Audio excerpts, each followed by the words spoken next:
Hey guys, I'm going to show you a game today. It was played by Paul Morphy against an unknown player. It's the fried liver attack if you guys are interested in some of your blitz games or anything, but he's playing this game with rook odds. Let's see this game.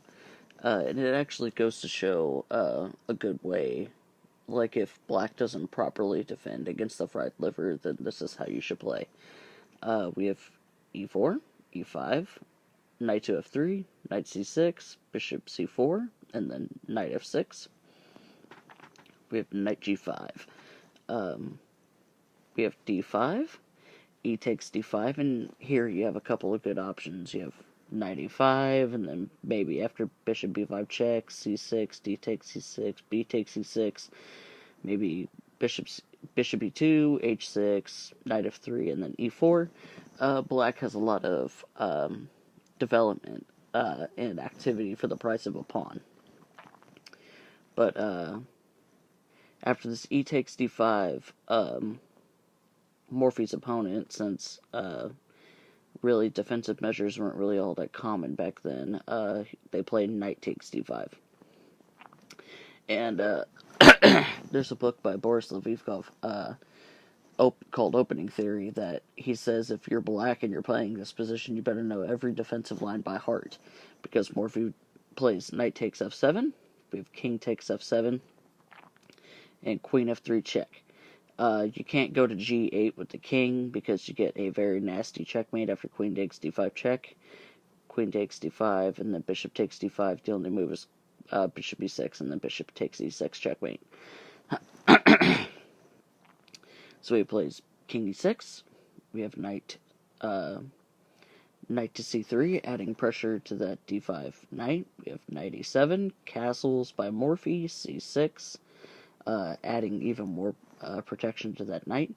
We have d4, and a bad move by the unknown player. He takes the pawn with e takes d4. And this just allows Morphy to get way too much development. We have rook e1 check, and then king d7.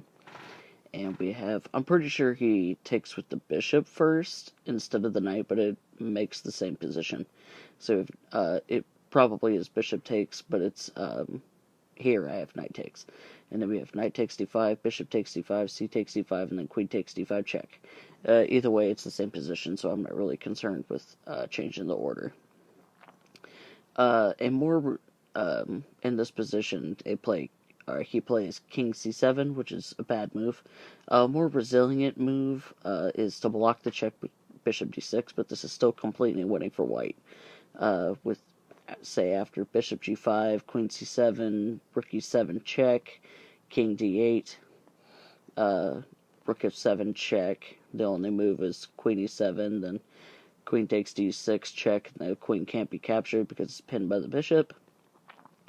Bishop d7, simply taking the queen, and then king c8, and then it's mate to follow.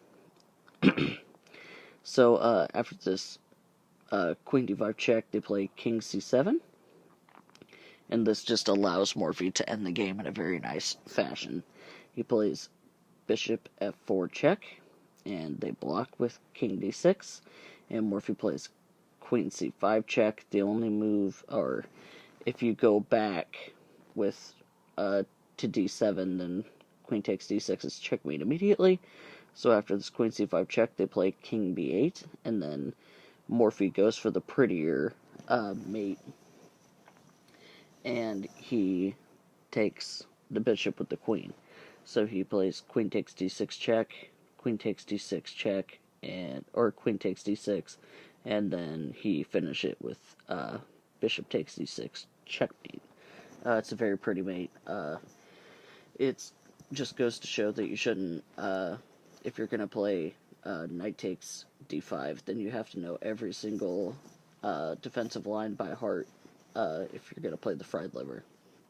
But I just wanted to show you guys that game just because I thought it was cool. And I hope you guys liked the video.